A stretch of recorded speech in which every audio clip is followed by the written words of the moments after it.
Welcome back for part 2 of this giant-sized edition of the Magic the Gathering Market Watch. This video is sponsored by Flipside Gaming. Check out flipsidegaming.com for all your gaming needs. Right now you can order Magic the Gathering Final Fantasy, pre-order Edge of Eternities, or find a vast number of other great items on their website. Remember, shipping is free in the US if your order is over $100 or consists only of singles. Just look in the description or comment section below for direct links to their site.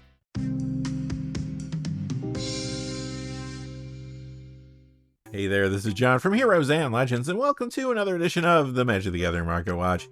If you missed part 1, go back and check it out. A lot of amazing cards on there, a lot of things happening in the secondary market this week.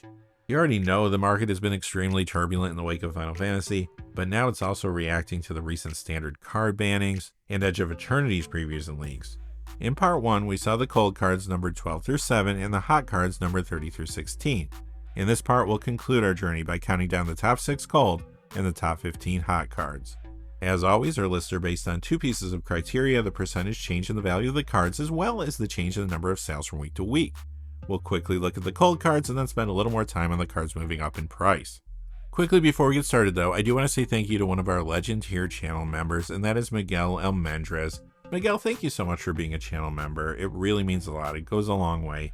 Also, thank you for all the great comments and your participation in the channel. So thank you again, Miguel. And now, without any further ado, let's get into it.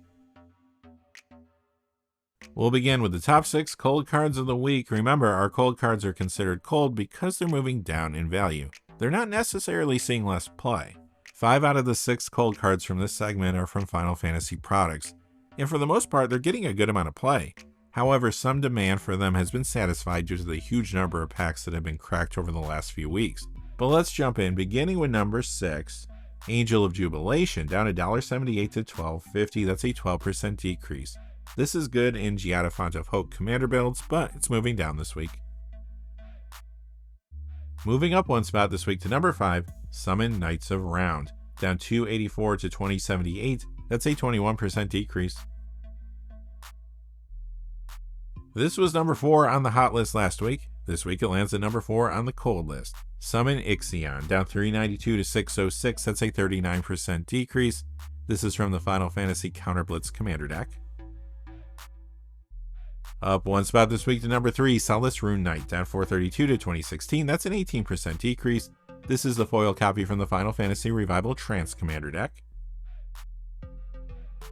This was number 1 on the hot list last week. Now it finds itself at number 2 on the cold list. Summon Yojimbo, down $5.91 to $13.31. That's a 31% decrease. It's from the Final Fantasy Counter Blitz commander deck. And up 2 spots this week to number 1, Sphere Grid. This is down $6.89 to $19.77. That's a 26% decrease. And this is also from the Final Fantasy Counter Blitz commander deck. Alright, we're in the home stretch. Now, let's look at the top 15 hottest cards of the week. And we'll begin with a card that's down 12 spots this week to number 15. Codsworth Handy Helper, of $3.41 to $21.45. That's a 19% increase. This is from the Fallout Scrappy Survivors commander deck. It's been in builds around Captain America First Avenger and the front-facing commander from its pre-con, Dogmeat Ever Loyal, for example.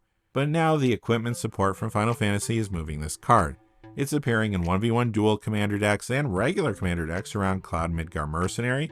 Plus, Codsworth Handy Helper is found in regular commander builds around Adelbert Steiner, Squall Seed Mercenary, and Lightning Army of 1 from the main set, as well as Cloud Planet's Champion from the starter deck. And of course, Codsworth is a good upgrade to the Limit Break commander deck, and solid in fresh builds around the front-facing commander from there, Cloud X Soldier. Additionally, Codsworth may be a good inclusion in commander decks around a card from the recently revealed Secret Lair Cross Sonic Friends and Foes product. That's Amy Rose. A week ago, this was number 28. Last week, it jumped 7 spots to 21. This week, it jumped 7 more spots to 14. Flurry of Wings, up $3.64 to $7.98. That's an 84% increase. This one-print wonder uncommon was seeing a little commander play here and there, but now you guessed it, a Final Fantasy card is causing this spike. Now many commander players are getting Flurry of Wings for their decks around Choco, Seeker of Paradise. Coming in at number 13, Agents Toolkits, up $4.09 to $11.15. That's a 58% increase. This is from the Streets of New Capenna Bedecked Brokers commander deck. Currently, it sees a little commander play. It can appear in builds around the partner commanders, Blue Loyal Raptor and Owen Grady Raptor Trainer, as well as Me the Immortal, for example. Now though, a Final Fantasy Commander deck is moving its price. Some players are getting Agent's Toolkit to upgrade the Counter Blitz deck, while others are putting it in fresh builds around a couple cards from there. The front-facing commander, Tidus Una's Guardian, and to a lesser degree, around Unagrand Summoner. Moving up 5 spots this week to number 12, Teguthal Inquiry Dominus of 488 to 1853, that's a 36% increase. This is a fairly popular commander, and it's in the 99 in some builds like Atraxa Praetor's Voice, for example. However, now some players want Teguthal as an upgrade to the Final Fantasy Counterblitz commander deck, while others are getting it for fresh builds around a few cards from there. Tidus Una's Guardian, and to a lesser extent, Unagrand Summoner. Additionally, some players want Teguthal Inquiry Dominus now because of the reveal of Sonic the Hedgehog from the Sonic Friends and Foes Secret Lair, and the reveal of Kilo Apogee Mind. That's the front-facing commander from the Edge of Eternity's Counterintelligence commander deck. Number 11, Drave Imperial Tactician. The Commander 2013 copy from the Evasive Maneuvers deck is up $3 to $9.59. That's a 46% increase. The one from Commander Anthology, and that only comes in foil, is up $5.02 to $12. That's a 72% increase. This has been a fairly popular commander, and it's in the 99 of some builds like Sisay Weatherlight Captain, for example. But birds are so hot right now thanks to Final Fantasy. In fact, many players are putting Drave in their commander decks around Choco Seeker Paradise from the Final Fantasy main set. Quickly before we finally get to our top 10, just a fast reminder, this video is sponsored by Flipside Gaming. Check out flipsidegaming.com for all your gaming needs. Right now you can order Final Fantasy products, pre-order Edge of Eternities, or find any number of other great items on their website, magic related or otherwise. Remember, if your order is over $100 or consists only of singles, shipping will be free in the United States. And if you're looking for a direct link to their site, just check out the description or the comment section below. I do have links posted in both of those places. And now, without any further ado, let's get to the top 10. Coming in at number 10 is Lulu Stern Guardian of $5.25 to $7.75. That's a 210% increase. This is from the Final Fantasy Counterblitz commander deck, and so far some have used it as a commander, and many others have included it in the 99 and builds around a couple cards from its precon, Tidus Una's Guardian and Unagrand Summoner. Some players are speccing on Lulu because of the upcoming sensational Spider-Man card from Marvel's Spider-Man Eternal. Others are thinking Lulu might be a good upgrade to the upcoming Edge of Eternity's Counterintelligence commander deck, led by Kilo Apogee Mind. Number 9, Tombstone Stairwell, up $5.36 to $30.89. That's a 21% increase. This reserveless card has been jumping because it sees commander play and builds around Sephiroth Fabled Soldier / Sephiroth One-Winged Angel from Final Fantasy. This week though, more speculation landed on the card because of the reveal of Shadow the Hedgehog from the Sonic Friends and Foes Secret Lair. Number 8, Agatha's Soul Cauldron, up $6.33 to $42.58. That's a 17% increase. This has been seeing play in multiple formats since its release. Remember, 7 cards are banned in Standard this week, so some are speccing that this could play a larger role in the meta, where it's found in Izzet Cauldron, Jund Insidious Roots, and Golgari Insidious Roots. Over in Modern, this card is played in Yawgmoth, Kethis combo, Selesnya Life Gain, and Devoted combo. It's also in Legacy Nadu Cradle combo, and sometimes Painter, plus it's played in both regular and 1v1 dual commander. In regular commander, it's been seeing play in builds around Ketramos the New Dawn and Sisay Weatherlight Captain, but Agatha's Soul Cauldron has been getting more play recently thanks to Final Fantasy. You are seeing it in VV Orniteer commander decks, and some players have used Agatha's Soul Cauldron to upgrade the Counterblitz commander deck, while others have put it in fresh builds around Tidus Una's Guardian and Unagrand Summoner from there. In 1v1 dual commander, Agatha's Soul Cauldron was seeing play in builds like Magda the Hordemaster and the partner decks around Bruised Tarl Borish Herder and Yoshimaru Ever Faithful, but it has seen additional play there too in decks around Tidus Una's Guardian and Cloud Midgar Mercenary. Finally, there is some speculation around the Soul Cauldron too, since the reveal of Sonic the Hedgehog and Kilo Apogee Mind from the Edge of Eternity's Counterintelligence deck. Coming in at number 7 is Fist of Suns. The one from the list is up $2.37 to $7.14. That's a 50% increase. The Commander 2017 copy from the Draconic Domination deck is up $5.72 to $10.47. That's a 120% increase. And the one from Fifth Dawn is up $7.58 to $12.44. That's a 156% increase. This appears in some 5-color commander decks like the ones around the Ur-Dragon and Jodah Archmage Eternal, for example. So why is this spiking now? Only one card has been previewed from the upcoming Avatar The Last Airbender set, and it's Avatar Aang/Aang Master of Elements. Now, we don't know anything about the bending mechanic, but if you could get this card flipped with Fist of Suns in play, your spells will be free, so there's that. And it's good enough for speculators to jump onto Fist of the Suns this week. Number 6, Go-Go Mysterious Mime. Of $9.87 to $12.95, that's a 320% increase if you're doing the math at home. This is from the Final Fantasy Revival Trance Commander deck, and it's been appearing in several commander builds, old and new. It's even used as a commander on occasion. Of course, you see it in decks around some cards from its pre-con, like Terra Herald of Hope, Celis Rune Knight, Kefka Dancing Mad, and Mog Moogle Warrior. Another popular deck running Go-Go is around Kuja Geom Sorcerer / Trance Kuja Fate Defied from the main set.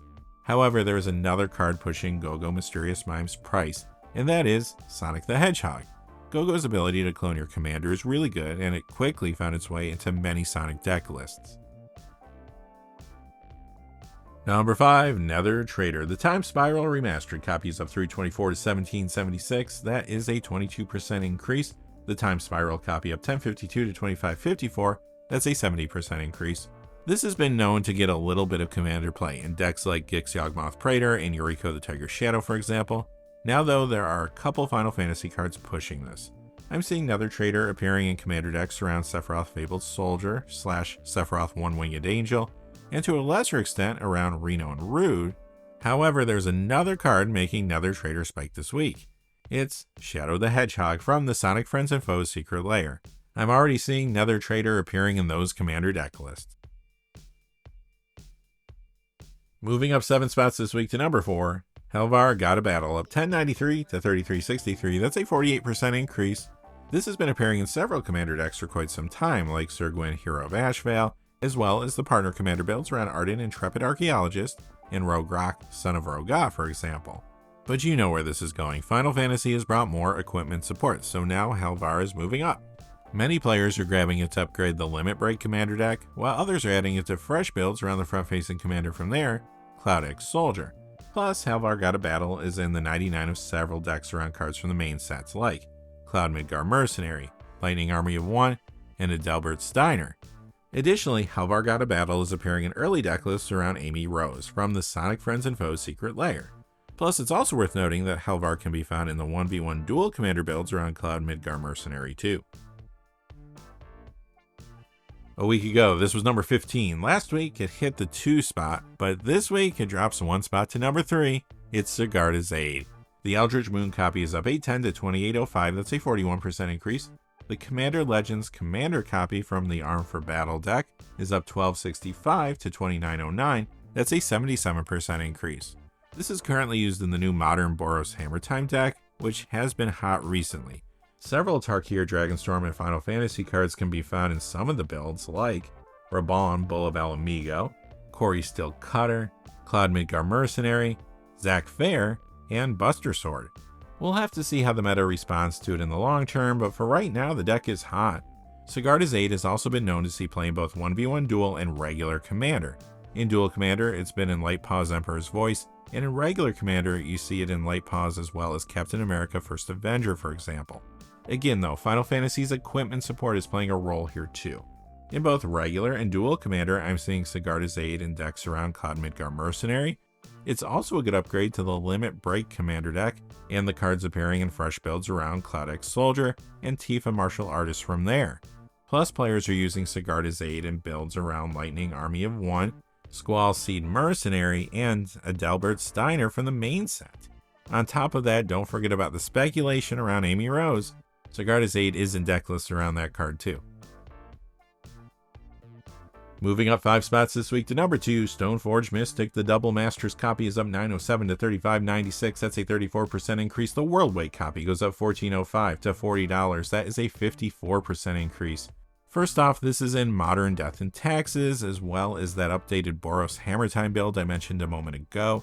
That's one of the big reasons this card is spiking, but there's others.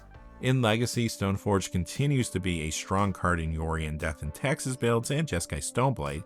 It also plays a big role in 1v1 duel and regular commander. In duel commander, you see this in tons of decks, including Bruised Taraborish Herder and Yoshimaru Ever Faithful partner builds, as well as decks around Felia Exuberant Shepherd, for example. Now though, it's also appearing in new Cloud Midgar Mercenary builds there too. As for regular commander, Stoneforge Mystic has been in several decks like Captain America First Avenger and Rafik of the Many, for example. Now it's getting more play in that format too, thanks to Final Fantasy. Sure, it's also in Cloud Midgar Mercenary builds there, but some players are using Stoneforge Mystic to upgrade the Limit Break commander deck, while others are putting in new builds around Cloud X Soldier and Tifa Martial Artist from there. Additionally, Stoneforge Mystic is in decks around Lightning Army of One and Squall Seed Mercenary from the main set, as well as Cloud Planet's Champion from the starter kit. And as you may have guessed, speculation around Amy Rose is also playing a role here as well. And finally, coming in at number 1, Gyerson Starn Kellermorph. This is up 1455 to 5820. That's a 33% increase.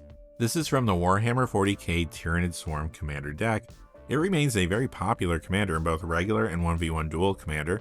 Plus, it's in the 99 of a few regular commander builds like the Swarm Lord, for example, which is the front-facing commander from its pre-con. Now, however, there is a card from Final Fantasy that's been pushing this. Some players are adding Gyerson to commander deck lists around Vivi or Natir and vice versa. The two cards play extremely well together. Additionally, I have seen Gyerson Starn Kellermorph in some Kefka Court Mage / Kefka Ruler of Ruin decks as well, but Vivi is the key driver for the spike. And there it is, the top 30 hot cards and the top 12 cold cards this week. There's definitely a lot of excitement, or at the very least speculation, based on stuff that's coming in the future. We'll have to see how that works out in the long run, but this week it meant a lot of cards got real hot. Until next time though, hey, thanks for watching. If you enjoyed the video, please give us a like and subscribe, and have a great day. Hey, thanks for watching. This video is made possible through the generous support of viewers like you on Patreon. Check out the description below for links to our Patreon page, as well as our Amazon affiliate store, where a small percentage of all sales will also help support the channel. Finally, if you haven't had a chance yet to subscribe, hit that subscribe button so you don't miss any of the new videos on Heroes and Legends. Talk to you again soon, and have a great day.